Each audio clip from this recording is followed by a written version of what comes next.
الحمدللہ رب العالمین والصلاة والسلام علی سید الانبیاء والمرسلین اما بعد فاعوذ باللہ من الشیطان الرجیم بسم اللہ الرحمن الرحیم. پڑھیے الصلاة والسلام علیک یا رسول اللہ،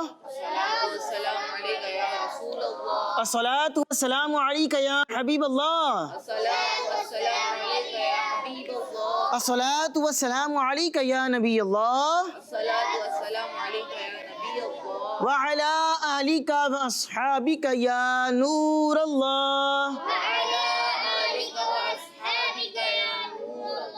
پیارے پیارے بچوں اور کڈز مدنی چینل کے ناظرین، ایک مرتبہ پھر آپ کو اپنے بہت ہی پیارے پروگرام میں خوش آمدید کہتے ہیں، ویلکم کہتے ہیں. پیارے پیارے بچوں، انفارمیشن سے بھرپور ہمارے اس پیارے سے پروگرام کا کیا نام ہے؟ جی ہاں، لائف آف محمد صلی اللہ علیہ وآلہ وبارک وسلم. نبی پاک علیہ الصلوۃ والسلام کی پیاری پیاری مبارک زندگی کے بارے میں کچھ پیاری پیاری باتیں آپ کو بیان کریں گے، اور ایک بہت ہی پیارا واقعہ ہے وہ بھی آپ کو بیان کرنا ہے. ہمارے ساتھ علی رضا بھائی موجود ہیں، ان کی طرف بھی جائیں گے اور ان کے پاس ایک بہت ہی پیارا کلام ہے، وہ کلام بھی سنیں گے. اور سائم اتاری بھائی بھی ہمارے ساتھ موجود ہیں، اور ہمارے ساتھ اسحاق اتاری بھائی بھی موجود ہیں. ان کی جانب بھی بڑھیں گے اور ان کو بھی اپنے پورے ایک سیگمنٹ کے اندر کچھ ان کے پاس مدنی پھول ہیں، ان سے وہ بھی سماعت کریں گے، وہ بھی سنیں گے. آپ سے گزارش ہے آپ نے کہیں نہیں جانا، شروع سے لے کر آخر تک ہمارے ساتھ پروگرام میں شامل رہنا ہے. انشاءاللہ العزیز بہت ہی پیاری پیاری انفارمیشن آپ کو سیکھنے کو ملیں گی. پیارے بچوں، آئیے اپنے پروگرام کو آگے بڑھاتے ہیں اور سب سے پہلے شامل کرتے ہیں درود پاک کی ایک بہت ہی پیاری فضیلت. کیونکہ آپ جانتے ہیں کہ ہم جب بھی اپنے پروگرام کا باقاعدہ آغاز کرتے ہیں تو سب سے پہلے کیا سناتے ہیں؟ درود پاک کی فضیلت. ٹھیک ہے، تو آئیے درود پاک کی فضیلت شامل کرتے ہیں. اللہ پاک کے آخری نبی صلی اللہ علیہ وآلہ وسلم نے ارشاد فرمایا، زینوا مجالسکم بالصلاۃ علی فإن صلاتکم علی نور لکم یوم القیامہ. فرمایا جس کا ترجمہ کچھ یوں ہے کہ اپنی مجلسوں کو مجھ پر درود پاک پڑھ کر آراستہ کرو، اپنی مجلسوں کو سجاؤ مجھ پر درود پاک پڑھ کر، کہ تمہارا درود پاک پڑھنا کل بروز قیامت تمہارے لیے نور ہوگا. سبحان اللہ سبحان اللہ. ہم سب کو چاہیے کہ ہم بھی نبی پاک علیہ الصلوۃ والسلام پر زیادہ سے زیادہ درود پاک پڑھیں تاکہ اس کی برکتیں ہمیں دنیا کے اندر بھی حاصل ہوں اور آخرت میں بھی ہم سب کا بیڑا پار ہوگا انشاءاللہ. اس کی برکت سے اللہ پاک ہم سب کو درود پاک پڑھنے کی توفیق بھی عطا فرمائے. آئے مل کر درود پاک پڑھتے ہیں. پڑھیے صلو علی الحبیب صلی اللہ علی محمد وصلی اللہ علیہ وآلہ وبارک وسلم. درود پاک کی فضیلت کے بعد آئیے شامل کرتے ہیں ایک بہت ہی پیارا کلام، اور علی رضا اتاری بھائی کی جانب چلتے ہیں. جی علی بھائی، آپ کلام سنائیں گے. ہمارے پیارے آقا کی زندگی کچھ ایسا کر دے میرے کردگار آنکھوں میں، کچھ ایسا کر دے میرے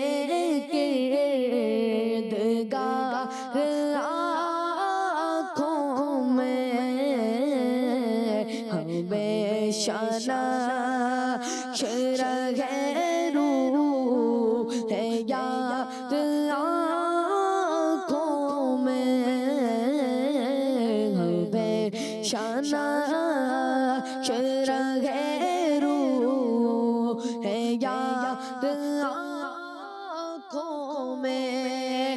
انہیں نہ دیکھا تو کس کام کی گئے آنکھیں، انہیں نہ دیکھا تو کس کام کی گئے آنکھیں، دیکھنے کی گئی ساری بغار آنکھوں میں، کچھ ایسا کر دے میرے کردگار آنکھوں میں. نظر میں کیسے سمائیں گے پھول جنت کے،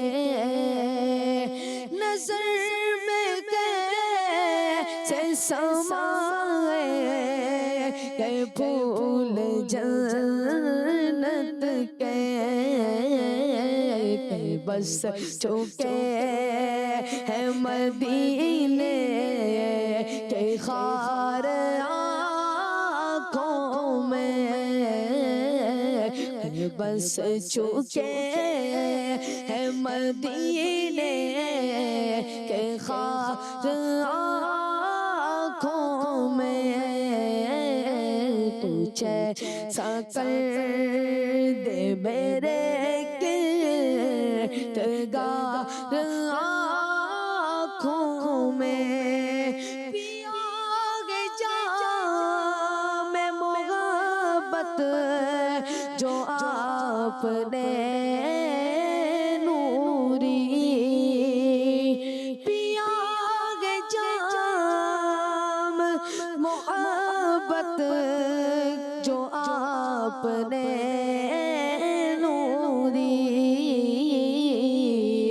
ہمیشہ اس کا رہے گا خمار آنکھوں میں ہمیشہ اس کا رہے گا خمار آنکھوں میں کچھ ایسا کر دے میرے کردگار آنکھوں میں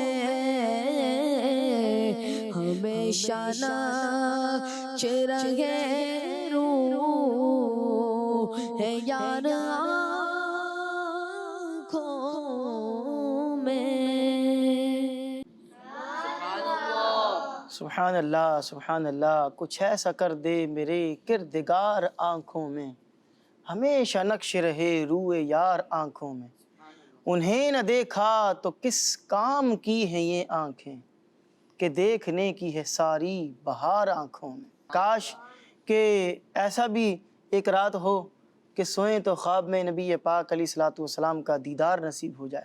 ایسے ایسے خوش نصیب ہیں کہ جنہیں نبی پاک علیہ السلام کے دیدار کی برکتیں حاصل ہوئیں، اور ایسے ایسے خوش نصیب ہیں کہ جنہیں جاگتے ہوئے نبی پاک علیہ الصلوۃ والسلام کی بھی زیارت ہوئی۔ تو اللہ پاک سے ہم دعا کرتے ہیں کہ اللہ پاک ہمیں بھی نبی پاک علیہ الصلوۃ والسلام کے مبارک چہرے کی زیارت خواب میں بھی عطا فرمائے، اور نبی پاک کے در دولت کی بعد اب حاضر بھی عطا فرمائے، آمین بجاہ النبی الامین صلی اللہ علیہ وآلہ وسلم۔ بہت ہی پیارا کلام تھا اور بڑے پیارے انداز سے علی رضا بھائی نے پڑھا ہے۔ آئیے پیارے بچوں بڑھتے ہیں اپنے پروگرام کے ایک اور بہت ہی پیارے سیگمنٹ کی جانب، جس کا نام ہے life history of life history of Muhammad صلی اللہ علیہ وسلم۔ ہمارے پیارے آقا کی زندگی۔ جی پیارے پیارے بچوں، سیگمنٹ ہے لائف ہسٹری آف محمد صلی اللہ علیہ وآلہ وبارک وسلم۔ اس سیگمنٹ میں ہم نبی پاک علیہ الصلوۃ والسلام کے ہجرت فرمانے کے جو واقعات ہیں ان واقعات کو سن رہے ہیں، اور تقریباً ہم اپنے ہر سیگمنٹ کے اندر ایک نہ ایک واقعہ ہجرت کے بعد کا سنتے ہیں، اور آپ کو ہم نے کچھ معجزات بھی بیان کیے ہیں۔ پیارے پیارے بچوں، ہم نے آپ کو بتایا تھا کہ حدیبیہ کے مقام پر نبی پاک علیہ الصلوۃ والسلام کا مکہ شریف کے نان مسلمز کے ساتھ ایک ایگریمنٹ ہوا تھا، ایک معاہدہ ہوا تھا، ایک ایگریمنٹ ہوا تھا، اور وہاں پر مسلمانوں نے بیعت بھی کی تھی، جسے بیعت رضوان کہتے ہیں۔ ٹھیک ہے، بیعت رضوان کہتے ہیں۔ پیارے بچوں، جب اللہ پاک کے آخری نبی صلی اللہ علیہ وآلہ وسلم صحابہ کرام رضی اللہ عنہم کے ساتھ حدیبیہ کے مقام پر پہنچے، اچھا وہاں آپ کو یہ بیان کر رہے ہیں کہ یہ صلح حدیبیہ ہوئی کیوں تھی، اس کے پیچھے وجہ کیا تھی، کون سا ریزن تھا کہ جس کی وجہ سے یہ صلح حدیبیہ یہ وہاں پر ہوئی تھی، اور پھر بیعت رضوان جو ہے یہ ہوئی تھی، کیا معاملات تھے وہ آپ کو بیان کریں گے۔ جب اللہ پاک کے آخری نبی صلی اللہ علیہ وسلم صحابہ کرام کے ساتھ حدیبیہ کے مقام پر پہنچے، تو اللہ پاک کے آخری نبی صلی اللہ علیہ وسلم نے صحابی رسول جنتی صحابی حضرت عثمان غنی رضی اللہ تعالی عنہ کو قبیلہ قریش کے نان مسلم کے پاس مکہ شریف بھیجا، تاکہ وہ انہیں اس بات کی خبر کریں کہ نبی پاک علیہ الصلوۃ والسلام بیت اللہ کی زیارت کرنے کے لیے اور عمرہ شریف ادا کرنے کے لیے تشریف لا رہے ہیں۔ ہم نے آپ کو بیان کیا تھا نا کہ نبی پاک علیہ السلام جو ہے وہ کئی صحابہ کرام کے ساتھ، سینکڑوں صحابہ کرام کے ساتھ جو ہے وہ عمرہ ادا کرنے کے لیے جا رہے تھے، لیکن ان لوگوں نے روک دیا تھا عمرہ ادا کرنے سے، اور حدیبیہ کے مقام پر نبی پاک علیہ السلام رکے تھے اور پھر وہاں پر ایک ایگریمنٹ بھی ہوا تھا۔ تو پھر نبی پاک علیہ السلام نے حضرت سیدنا عثمان غنی رضی اللہ عنہ کو مکہ شریف بھیجا، اور اس لیے بھیجا کہ ان کو جا کر یہ یقین دہانی کروائیں، ان کو یہ بات کی جو کہہ لیں کہ ان کو یہ بات برابر کرائیں، ان کو یہ بات کی یقین دہانی کروائیں، ان کو یہ یقین دلائیں کہ ہم کو جنگ کرنے کے لیے نہیں آ رہے، ہم تو عمرہ ادا کرنے کے لیے آ رہے ہیں، خانہ کعبہ کی زیارت کرنے کے لیے آ رہے ہیں، ہمارا تو یہ پرپز ہے، ہم کوئی لڑنا یا ہم کو جنگ کرنے کے لیے نہیں آ رہے ہیں۔ اچھا اب ہوا کیا کہ اچھا یہ بھی بتائیں ان کو جا کر کبھی ہم یہ جنگ کرنے نہیں آ رہے، اور ساتھ ہی ساتھ جو وہاں پر کمزور مسلمان ہیں ان کو جا کر تسلی دیں اور ان کو جا کر یہ بتائیں کہ مکہ شریف بہت جلد فتح ہونے والا ہے، فتح ہو جائے گی ہماری تو پھر یہ ہمارے انڈر میں آ جائے گا، اور پھر جو ان کے اوپر ظلم و ستم کفار کی جانب سے ہو رہے ہیں وہ ظلم و ستم انشاءاللہ العزیز نہیں ہو سکیں گے۔ حضرت عثمان غنی رضی اللہ عنہ نے یہ خبر جا کر قریش کے بڑے بڑے سرداروں کو دی، جو بڑے بڑے وہاں کے سردار تھے، ان سب کو جا کر یہ بتایا کہ بھئی نبی پاک علیہ السلام جنگ کرنے نہیں آ رہے، وہ تو صرف عمرہ کرنے کے لیے آ رہے ہیں، ان کو آنے دو، عمرہ ادا کرنے دو، اس کے بعد وہ واپس مدینے چلے جائیں گے، وہ مکے میں ٹھہریں گے بھی نہیں۔ لیکن سب نے یہی جواب دیا کہ اس سال نبی پاک علیہ السلام جو ہیں وہ عمرہ ادا کرنے کے لیے تشریف نہیں لا سکتے۔ ہاں یہ تو صلح حدیبیہ کی جو شرائط تھی اس میں بھی لکھا گیا تھا کہ بھئی اس سال عمرہ نہیں کر سکتے، اگلے سال آنا، اگلے سال آ کر عمرہ ادا کر لینا۔ تو اس سال جو ہے وہ نہیں آ سکتے، اس سال تشریف نہ لائیں، اور حضرت عثمان غنی سے کہا کہ دیکھیں آپ آ گئے ہیں تو اگر آپ چاہیں تو آپ خانہ کعبہ کا طواف کر لیں، آپ کو ہم پرمیشن دے دیں گے۔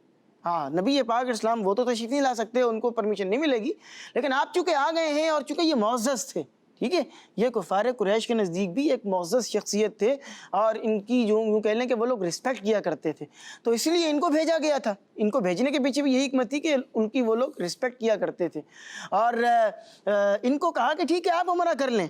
لیکن کیا شاندار اور عشق رسول سے لبریز انہوں نے جواب دیا، انہوں نے یہ ارشاد فرمایا کہ ایسا نہیں ہو سکتا کہ میں نبی پاک علیہ الصلوۃ والسلام کے بغیر ہی طواف کر لوں۔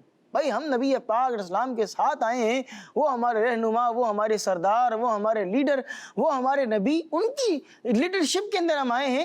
گویا کہ انہوں نے یہ اس چیز کا اظہار کیا، یہ عشق رسول سے یہ چیز جو ہے وہ جھلک رہی تھی کہ بھائی ہم تو نبی پاک علیہ السلام کے ساتھ آئے ہیں، ٹھیک ہے، اور جب وہی عمرہ نہیں ادا کرنے، ان کو پرمیشن نہیں دی جا رہی ہے، وہ نہیں آ رہے ہیں، تو پھر انہوں نے فرمایا کہ میں بھی طواف نہیں کروں گا، میں بھی بغیر طواف کے ہی جاؤں گا۔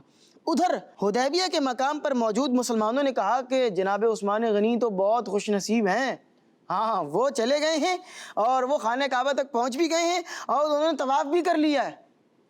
مسلمانوں نے وہاں یہ اپنی طرف سے ہی بات کی کہ بھئی وہ تو خوش نصیب ہے، ہم لوگوں کو یہاں روک لیا ہے اور ان کو بھیج دیا گیا ہے اور وہ وہاں چلے گئے، انہوں نے وہاں پر طواف بھی کر لیا ہے، خانہ کعبہ کی زیارت بھی کر لیا ہے، تو انہوں نے تو وہاں طواف کر لیا ہوگا۔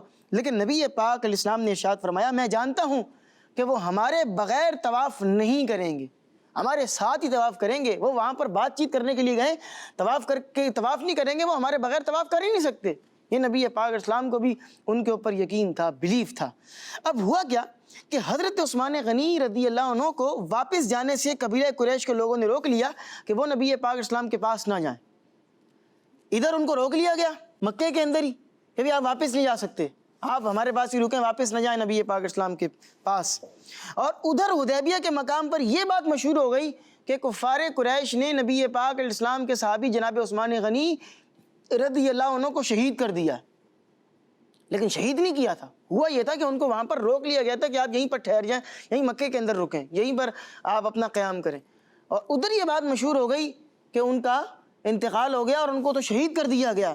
اچھا جب یہ بات مسلمانوں کو پتہ چلی کہ بھئی ایک تو یہ کہ ان کو طواف کرنے سے روک دیا گیا، عمرہ ادا کرنے سے روکا جا رہا ہے، تو ویسے ہی جو صحابہ کرام تھے وہ جو ہے وہ بڑے افسردہ سے تھے، غمگین سے تھے، ٹھیک ہے۔ اب جب یہ پتہ چلا کہ حضرت عثمان غنی کو شہید کر دیا گیا، یہ جو ہے وہ ریومر تھی، افواہ تھی، کوئی حقیقت یا ریئلٹی اس طرح تھی بھی نہیں، لیکن جو ہے وہ یہ بات مشہور ہو چکی تھی کہ ان کو جو ہے وہ وہاں پر شہید کر دیا ہے۔ اب جب مسلمانوں کو یہ بات پتہ چلی تو ان کو غصہ آیا، وہ طیش میں آئے، جوش میں آ گئے، اور پھر نبی پاک علیہ السلام نے صحابہ کرام سے ایک بیعت لی۔ اس بیعت کو بیعت رضوان کہا جاتا ہے، ٹھیک ہے۔ وہ بیعت لی اور بیعت یہ لی کہ جتنے بھی مسلمان ہیں وہ نان مسلم سے جنگ کرنے میں پیچھے نہیں ہٹیں گے۔ ہاں یہ بیعت لی کہ وہ جو ہے وہ نان مسلم سے جنگ کرنے میں پیچھے نہیں ہٹیں گے، اور یہ بیعت ایک بڑے سے خاردار درخت کے نیچے لی گئی تھی، اور اس بیعت لینے کا انداز یہ تھا کہ نبی پاک علیہ السلام نے اپنا جو بایاں ہاتھ تھا، جو نبی پاک علیہ السلام کا لیفٹ ہینڈ تھا، اس کو اپنے سیدھے ہاتھ پر رکھا اور فرمایا کہ یہ عثمان کی بیعت ہے، یہ حضرت عثمان کی جانب سے بیعت ہے، یعنی کہ اپنے مبارک ہاتھ کو رکھا اور گویا کہ یوں اشارہ کیا جا رہا ہے کہ یہ ہاتھ گویا عثمان ہی کا ہاتھ ہے، ٹھیک ہے، اور پھر یہ فرمایا کہ یہ عثمان کی بیعت ہے، اور یہ دعا بھی فرمائی اللہ پاک عثمان تیرے اور تیرے رسول کے کام میں ہیں، یعنی کہ اللہ اور اس کے رسول کی مدد شامل حال ہے تمہارے کام کے اندر۔ پیارے پیارے بچوں، مکہ کے نان مسلمز کو جب یہ بات پتہ چلی کہ بھائی یہ معاملہ ہو گیا، وہاں تو بیعت رضوان ہو گئی ہے، اور اگر ہم نے ان کو چھوڑا نہیں، حضرت عثمان غنی کو واپس نہیں جانے دیا، تو پھر تو یہ لوگ ہم سے آگے جنگ کریں گے۔ تو جب یہ بات ان کو پتہ چلی تو انہوں نے حضرت عثمان غنی رضی اللہ عنہ کو واپس جانے کی اجازت دی، اور پھر حضرت عثمان غنی رضی اللہ تعالی عنہ اللہ پاک کے آخری نبی صلی اللہ علیہ وسلم کے پاس واپس حاضر خدمت ہو گئے، ٹھیک ہے۔ تو یہ پورا جو واقعہ تھا بیعت رضوان کے پیچھے کیا وجہ تھی اور کیا یہ معاملہ ہوا تھا، اور حضرت عثمان غنی رضی اللہ تعالیٰ عنہ کا اس سے ہمیں عشق رسول بھی پتہ چلتا ہے کہ وہ وہاں گئے ہوئے ہیں، سامنے خانہ کعبہ موجود ہے، پرمیشن بھی دی جا رہی ہے کہ اگر طواف کرنا ہے تو کر لو، لیکن ان کا عشق رسول تھا، انہوں نے کہا کہ میں نبی پاک علیہ السلام کے بغیر جو ہے وہ طواف نہیں کروں گا۔ اور دوسری جانب یہ بھی پتہ چل رہا ہے کہ دیکھیں نبی پاک علیہ السلام حضرت عثمان غنی رضی اللہ عنہ سے کتنی محبت فرماتے ہیں، کہ جب یہ بات پتہ چلی کہ بھی ان کو شہید کر دیا گیا ہے تو بیعت رضوان والا معاملہ بھی ہو رہا ہے، پھر اپنے مبارک ہاتھ کو رکھ کر فرمایا کہ یہ عثمان کی بیعت ہے، اور کتنے محبت کا اور اپنے ایک کا جو ہے وہ اب حضرت عثمان غنی رضی اللہ عنہ سے اپنی محبت کا اظہار کیے جا رہا ہے۔ اللہ پاک ہم سب کو بھی نبی پاک علیہ الصلوۃ والسلام کا سچا پکا عشق عطا فرمائے، آمین بجاہ النبی الامین صلی اللہ علیہ وآلہ وسلم۔ آئیے پیارے بچوں، بڑھتے ہیں اپنے پروگرام کے ایک اور بہت ہی پیارے سیگمنٹ کی جانب، اور اس سیگمنٹ میں ہمارے ساتھ دو پینلسٹ ہوتے ہیں۔ میرے دائیں جانب پر موجود ہیں سائم اتاری بھائی، اور میرے بائیں جانب میرے دل کی جانب موجود ہیں اسحاق رضا اتاری بھائی۔ ان کی جانب بڑھتے ہیں اور ان سے بھی کچھ سیکھنے کی کوشش کرتے ہیں، کیونکہ کیو کارڈ ان کے ہاتھ میں بھی نظر آ رہے ہیں۔ ان کی جانب بڑھتے ہیں، سیگمنٹ کا نام ہے پیارے بچوں آقا صلی اللہ علیہ وسلم کے آقا صلی اللہ علیہ وسلم کے شب و روز۔ ہمارے پیارے آقا کی زندگی۔ پیارے بچوں اور کڈس مدنی چینل کا ناظرین، اس سیگمنٹ میں ہم سنتے ہیں اللہ پاک کے آخری نبی محمد عربی صلی اللہ علیہ وسلم کی مبارک عادتیں۔ اور پیارے بچوں، آج ہم نبی پاک صلی اللہ علیہ وسلم کی جس مبارک عادت کے بارے میں سنیں گے وہ ہے کسی مانگنے والے کو منع نہ فرماتے۔ ہمارے پیارے آقا صلی اللہ تعالیٰ علیہ وسلم کی یہ عادت مبارکہ تھی کہ آپ کبھی بھی کسی مانگنے والے کو منع نہیں فرماتے، بلکہ آپ سے جو بھی کچھ مانگنے آتا آپ اسے عطا فرما دیتے۔ ہمارے پیارے آقا صلی اللہ علیہ وسلم مال کو جمع نہ فرماتے، جیسے ہی آتا آپ اسے لوگوں میں تقسیم فرما دیتے۔ صحابہ کرام رضی اللہ عنہم فرماتے ہیں حضور صلی اللہ تعالیٰ علیہ وسلم نے کبھی سائل کو لا یعنی نہیں نہ فرمایا۔ آپ صلی اللہ علیہ وسلم سبھی کو عطا فرماتے تھے۔ حضرت صفوان بن امیہ رضی اللہ عنہ نے اسلام لانے سے پہلے غزوہ حنین کے موقع پر بکریوں کا سوال کیا، جن سے دو پہاڑوں کا درمیانی جنگل بھرا ہوا تھا۔ آپ صلی اللہ تعالیٰ علیہ وسلم نے وہ سب ان کو دے دیں۔ انہوں نے اپنی قوم میں جا کر کہا، اے میری قوم، تم اسلام لے آؤ، اور اللہ پاک کی قسم محمد صلی اللہ علیہ وسلم ایسی سخاوت فرماتے ہیں کہ فقر یعنی محتاجی کا خوف نہیں رہتا۔ سبحان اللہ۔ تو پیارے بچوں، یہ ہمارے پیارے آقا صلی اللہ تعالیٰ علیہ وسلم کی پیاری عادت تھی۔ اللہ پاک ہمیں پیارے آقا صلی اللہ علیہ وسلم کی پیاری پیاری عادات کو اپنانے کی توفیق عطا فرمائے، آمین۔ صلو علی الحبیب صلی اللہ تعالی علی محمد صلی اللہ تعالی علیہ وآلہ وسلم۔ صلی اللہ علیہ وآلہ وبارک وسلم۔ جی تو پیارے پیارے بچوں، کیا سیکھنے کو ملا کہ نبی پاک علیہ الصلوۃ والسلام کسی بھی مانگنے والے کو منع نہیں فرماتے تھے، ٹھیک ہے۔ لیکن یہاں ایک بات میں کرنا ضروری سمجھتا ہوں، اور وہ یہ ہے کہ جو پیشہ ور بھکاری ہوتے ہیں نا، ان کو نہیں دینا چاہیے، ان کو دینے سے علماء کرام نے منع فرمایا۔ چلیں جناب، آئیں بڑھتے ہیں اپنے پروگرام کے ایک اور بہت ہی پیارے سیگمنٹ کی جانب، جس کا نام ہے سنت کی سنت کی کرنے سیگمنٹ ہے۔ آئیے اس کی جانب بڑھتے ہیں۔ ہمارے پیارے آقا کی زندگی۔ جی پیارے پیارے بچوں، سیگمنٹ ہے سنت کی کرنیں، اور اس سیگمنٹ میں ہم نبی پاک علیہ الصلوۃ والسلام کی کسی ایک بہت ہی پیاری سنت کے بارے میں سنتے ہیں، سنتیں بھی سیکھتے ہیں، کچھ آداب بھی ہم آپ کو بیان کرتے ہیں، کچھ مینرز بھی آپ کو بیان کرتے ہیں۔ آج جو سنت ہم سیکھیں گے وہ بھی ایک بہت پیاری سنت ہے، اور وہ پتہ کیا ہے؟ وہ یہ ہے مہمان کو گھر کے دروازے تک رخصت کرنا۔ یہ بھی سنت مصطفیٰ ہے۔ آپ دیکھیں کہ آج جن چیزوں کو ہم اس معاشرے کے اندر یوں کہتے ہیں کہ یار یہ ایک اچھا کام ہے، یہ ایک اچھا عمل ہے، جس کام کو اچھی نظر سے دیکھا جاتا ہے، وہ کام 1400 سال پہلے حدیث کے اندر جو ہے وہ بیان کر دیے گئے ہیں کہ نبی پاک علیہ الصلوۃ والسلام نے وہ کام کیے بھی ہیں اور ہمیں کرنے کی ترغیب بھی ارشاد فرمائی۔ آپ دیکھیں کہ کوئی بھی مہمان ہمارے گھر پر آتا ہے تو اس کو اگر جاتے جاتے آپ دروازے تک رخصت کرنے جائیں تو اس میں مہمان کو خوشی بھی ہوتی ہے کہ یار مجھے یہ دروازے تک رخصت کرنے کے لیے ہے، یہ ایک اچھا کام ہے اور یہ سنت مصطفیٰ ہے۔ پیارے پیارے بچوں، جس گھر میں مہمان ہوتے ہیں اس گھر میں خیر و برکت ہوتی ہے۔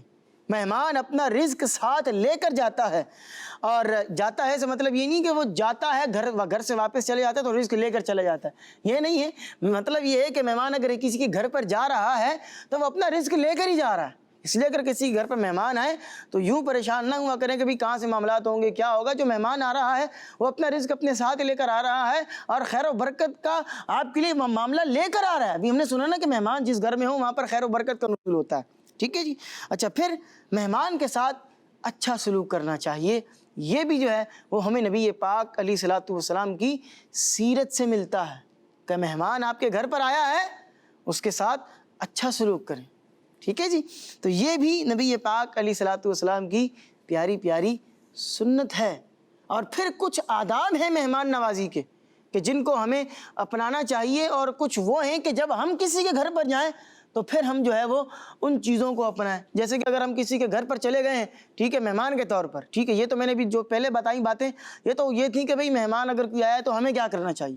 لیکن اگر یہ کہ آپ کسی کے گھر پہ مہمان کے طور پر گئے ہیں تو آپ کو کیا کرنا چاہیے، یہ نہیں کہ وہاں اس گھر پر گئے تو جا کر بولیں یار یہ کلر کیوں کروا لیا، وہ کلر کرواتے تو اچھا لگتا، یہ جو صوفہ یہاں رکھا ہے نا مزہ نہیں آ رہا ہے اس میں، کر رہے ہوتے ہیں نا اس طرح لوگ، یار یہ اس کمپنی کی کیوں لے لیا یار، یہ تو کمپنی مزیدار نہیں ہے، وہ لیتے وہ بڑی پائیدار کمپنی تھی۔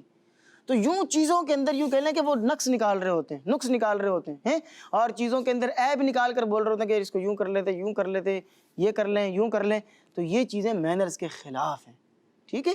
تو ہمیں ان چیزوں سے بچنا چاہیے۔ اللہ پاک ہم سب کو نبی پاک علیہ الصلوۃ والسلام کی پیاری پیاری سنتوں پر عمل کرنے کی توفیق عطا فرمائے، آمین بجاہ نبی الامین صلی اللہ علیہ وسلم۔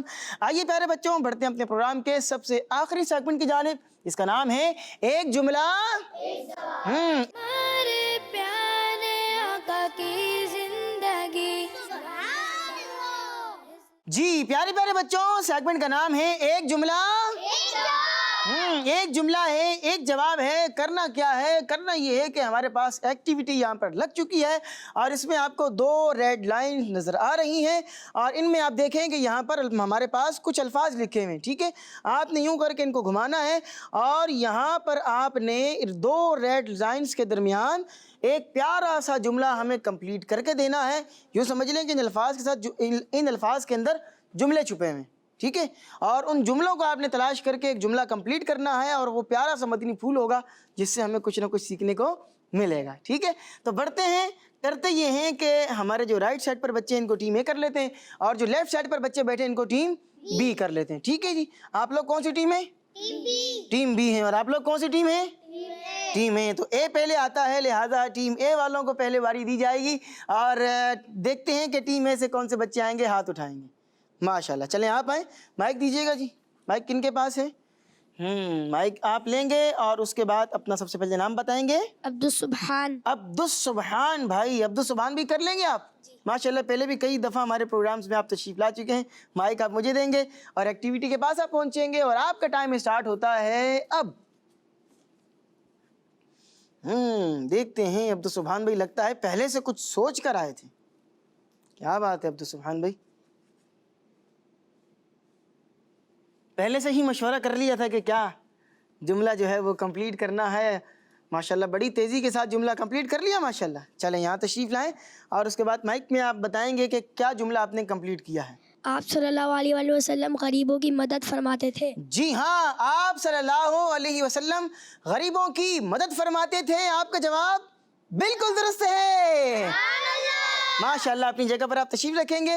نبی پاک صلی اللہ علیہ وسلم غریبوں کی مدد فرماتے تھے، اور یہی ہم نے جو ہے وہ بات ابھی سائم بھائی نے ہمیں بیان کی اور ہمیں جو ہے وہ اسحاق رضا بھائی نے بیان کی کہ غریبوں کی مدد جو ہے وہ کرتے رہنا چاہیے. بڑھتے ہیں ٹیم بی کی جانب اور دیکھتے ہیں کہ ٹیم بی سے کون سے بچے آنا چاہیں گے، ہاتھ اٹھائیں گے. چلیں آپ آئیں. آپ نے بڑی تیزی کے ساتھ ہاتھ بلند کیا ہے. مائک پہ اپنا نام بتائیں گے. محمد محب. کر لیں گے آپ؟ جی چلیں مائک آپ مجھے دیں گے اور اس کے بعد ایکٹیویٹی کے پاس آپ پہنچیں گے اور آپ کا ٹائم اسٹارٹ ہوتا ہے اب. دیکھتے ہیں محب بھائی کون سا جملہ کمپلیٹ کرتے ہیں.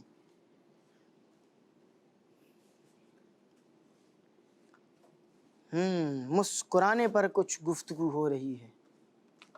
نبی پاک اسلام کی ایک بہت ہی پیاری حدیث ہے، القہقہۃ من الشیطان والتبسم من اللہ. مسکرانا یہ اللہ کی جانب سے ہے اور کہا جو ہے وہ کس کی جانب سے ہے؟ شیطان کی جانب سے. تو کہا جو آواز کے ساتھ ہنستے ہیں نا، اس طرح نہیں ہنسنا چاہیے، مسکرانا چاہیے. اور مسکرانا کیا ہے سنتے ہیں. محب بھائی نے جملہ کمپلیٹ کیا ہے تو انہی سے سنتے ہیں کہ مسکرانا کیا ہے. جی محب بھائی یہاں تشریف لائیں تھوڑا سا اور اب آپ بتائیں گے. مسکرانا بھی آپ صلی اللہ علیہ وسلم کی سنت ہے. مسکرانا بھی آپ صلی اللہ علیہ وسلم کی کیا ہے؟ کیا ہے؟ آپ علیہ الصلوۃ والسلام کی مبارک سنت ہے. محب بھائی آپ کا جواب بھی درست ہو گیا ہے. سبحان اللہ. ماشاءاللہ اپنی جگہ پر تشریف رکھیں گے. مسکرانا یہ نبی پاک علیہ الصلوۃ والسلام کی پیاری سی سنت ہے. مسکرانا صدقہ بھی ہے اور مسکرانا چاہیے. جہاں مسکرانے کا موقع ہے وہاں مسکرانا ضرور چاہیے. اس میں کوئی خرچہ بھی نہیں ہوتا اور کوئی پیسے بھی خرچ نہیں ہوتے اور سامنے والے کا دل بھی خوش ہو جاتا ہے. اللہ پاک ہم سب کو عمل کی توفیق عطا فرمائے. تو پیارے پیارے بچوں، یہ تھا آج کا پروگرام جس میں آپ کچھ پیاری پیاری باتیں سیکھ رہے تھے اور ہم آپ کو بیان کرنے کی کوشش کر رہے تھے. اسی کے ساتھ ہمارے پروگرام کا وقت اپنے اختتام کو پہنچا. ہمیں دیجیے اجازت. اپنا بہت سا خیال رکھیے گا. کڈز مدنی چینل، کڈز مدنی چینل، صلو علی الحبیب صلی اللہ علی محمد وصلی اللہ علیہ وآلہ وسلم. ہمارے پیارے آقا لائف آف محمد صلی اللہ علیہ وسلم. لائف آف محمد صلی اللہ علیہ وسلم. ہمارے پیارے آقا کی زندگی. بچوں کا مدنی چینل.